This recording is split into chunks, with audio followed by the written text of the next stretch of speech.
నమస్తే అందరికీ. నేను భార్గవ్. మైక్రో ఫైనాన్స్ బాధితులు ఒకరి తర్వాత ఒకరు మెల్లమెల్లగా బయటకు వస్తున్నారు.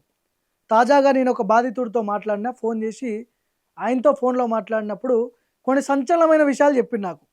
రమావత్ మధు గురించి, మంగ్లీ సిస్టర్ గురించి. ఏమని చెప్పిండు? మంగ్లీ సిస్టరు, రమావత్ మధు ఇద్దరు ప్రేమించుకుంటున్నారు, ప్రేమలో ఉన్నారు వాళ్ళు. మంగ్లీ సిస్టర్కి ఈ రమావత్ మధు అనేటోడు,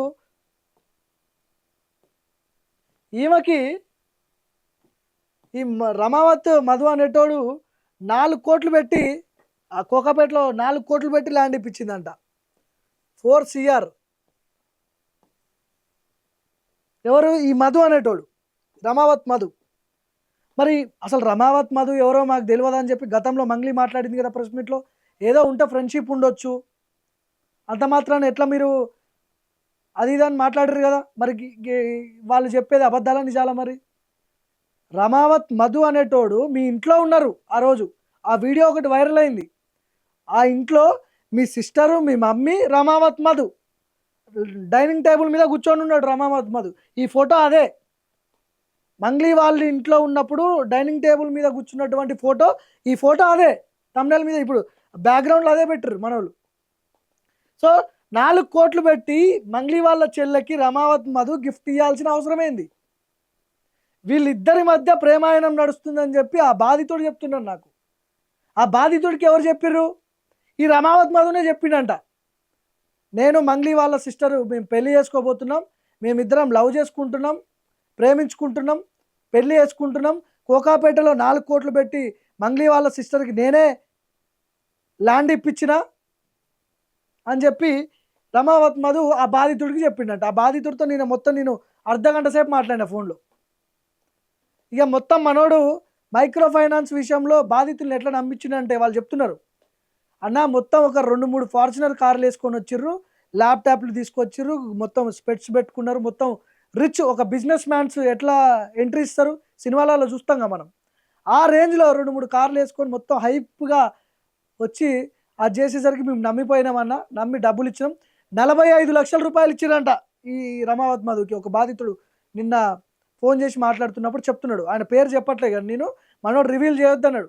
బయటికి రాలేకపోతున్నామన్నా, మీ వీడియో చూసి నేను మీ నెంబర్ ఏదో బెటర్ కదా, ఆ నెంబర్ ఫోన్ చేయమన్నారు అని చెప్పి నేను మీకు ఫోన్ చేసిన. సో ఇదంతా కథ నడుస్తుందన్న, లక్షల రూపాయలు వసూలు చేసినన్నా అని చెప్పి చెప్తున్నాడు. మిర్యాలగూడ సమీపంలో ఉన్నటువంటి ఒక తాండా, అది సభావత్ నరేషో సంథింగ్ ఏదో పేరు ఉండే ఆయన పేరు. సో ఇట్లా ఒక ఊరునే మొత్తం విధ్వంసం చేసినంట రమావత్ మధు అనేటోడు. ఆ ఊర్లో ఉన్నటోళ్ళంతా ఈ మధుగానికి పైసలు ఇచ్చిర్రు.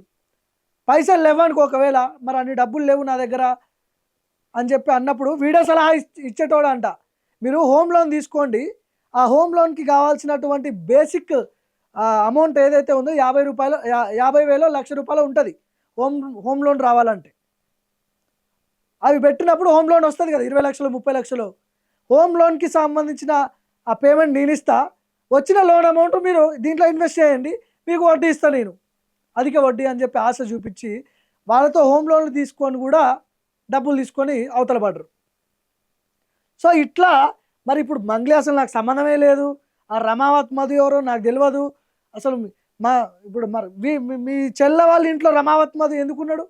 లంచ్ డిన్నర్ చేసేంత ఫ్రెండ్షిప్ ఉంటుందా? వాళ్ళిద్దరు ప్రేమించుకుంటున్నారు, సరే పెళ్లి చేసుకోవాలనుకున్నారో ఏం జరిగిందో అది మనకు తెలియదు, బాధితులు చెప్తేనే తెలుస్తుంది మనకి. 4 కోట్ల రూపాయలు గిఫ్ట్ ఇచ్చే అంత రేంజ్కి వీడు ఎదిగిందంటే ఎన్ని కోట్లు సంపాదించాలి వీడు? ఎన్ని కోట్లకు ఉండాలి వీడు? ఎవరి పేరు చెప్పి వీడు పైసలు సంపాదించిండు? మీ పేరు చెప్పలేదా? మంగ్లీ పేరు చెప్పలేదా? మీ పేరు వాడుకోలేదా? ఆ సుబ్బారావు ఏడిపోయిండు, అడ్వకేట్ సుబ్బారావు. ఒకసారి ఫోన్ చేద్దాం ఆగు. మళ్ళీ కనిపిస్తలేడేంది నా మీడియాలో? 4 కోట్లు అంటే ఏంది? మనం జీవితాంతం కష్టపడ్డా ఈ 4 కోట్లు సంపాదించలేం కదా మనం. వాడు 4 కోట్లు పెట్టి గిఫ్ట్ ఇచ్చినట్ట ఏకంగా కోకాపేటలో. అది కూడా కోకాపేటలో ఎట్లుంటుంది ల్యాండ్ వాల్యూ? ఎకరం 100 కోట్లు ఉంటుంది అంటే మరి అర్థం చేసుకోవాలి ఎన్ని కోట్ల స్కామ్ చేశారు వీళ్ళు అనేది. అసలు ఎందుకు పోలీసు వాళ్ళు ఈ కేసుని ఎందుకు ఇంకా అసలు బయట పెట్టట్లేదు ఈ కేసు గురించి? ఇప్పుడు ఇంత పెద్ద ఎత్తున ఇష్యూ జరిగినప్పుడు పోలీస్ ఇన్వెస్టిగేషన్ ఎక్కడి దాకా వచ్చింది? ఆ బాధితులేమో వాళ్ళు చెప్తున్నారు, డీజీపీ కంప్లైంట్ చేసినాం మేము, తిరుగుతున్నామన్నా, పెద్ద ఎత్తున ఇన్ఫ్లుయెన్స్ చేపిస్తుంది మంగ్లీ, ఢిల్లీలో కొంతమంది కేంద్ర మంత్రులతో కూడా ఇన్ఫ్లుయెన్స్ చేపిస్తున్నది. దీంట్లో పోలీసులు కూడా, దీంట్లో ట్విస్ట్ ఏంటంటే చెప్పనా, బాధితుల్లో పోలీసులు కూడా ఉన్నారంట. ఇది పెద్ద ట్విస్ట్ అసలు. వాళ్ళు పోలీసులు కాబట్టి బయటికి రావట్లేదు, బయటికి చెప్పుకోలేకపోతున్నారు, ఇజ్జత్ పోతుంది అని చెప్పి పోలీసులు కూడా మైక్రో ఫైనాన్స్లో ఇన్వెస్ట్మెంట్ చేశారని చెప్పి ఆ బాధితుడు చెప్తుంటే నేనే స్టన్ అయిపోయినా.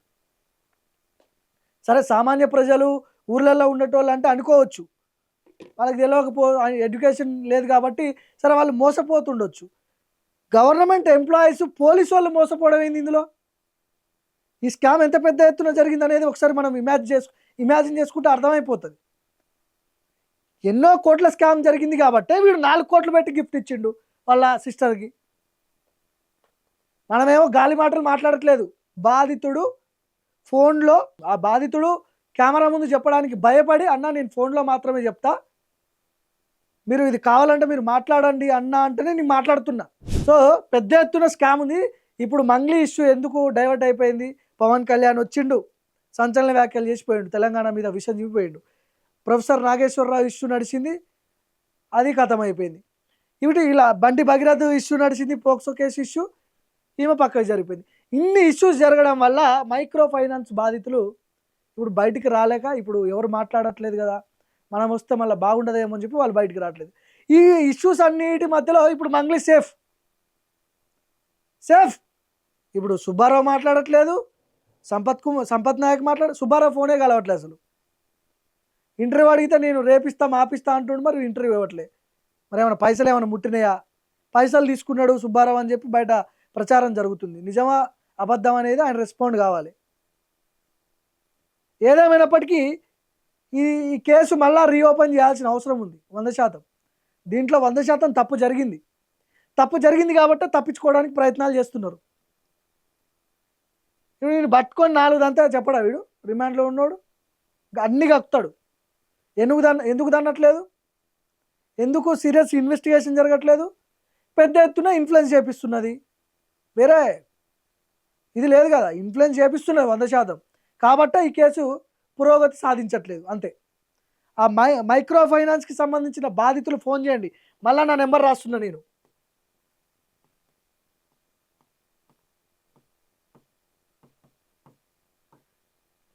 ఈ నెంబర్కి ఫోన్ చేయండి. మైక్రో ఫైనాన్స్కి సంబంధించిన బాధితులు ఎవరెవరు ఉన్నారో భయపడకుండా ఈ నెంబర్కి ఫోన్ చేయండి. ఈ నెంబర్ ఎప్పుడు నేను అందుబాటులో ఉంటా, మీతో మాట్లాడతా.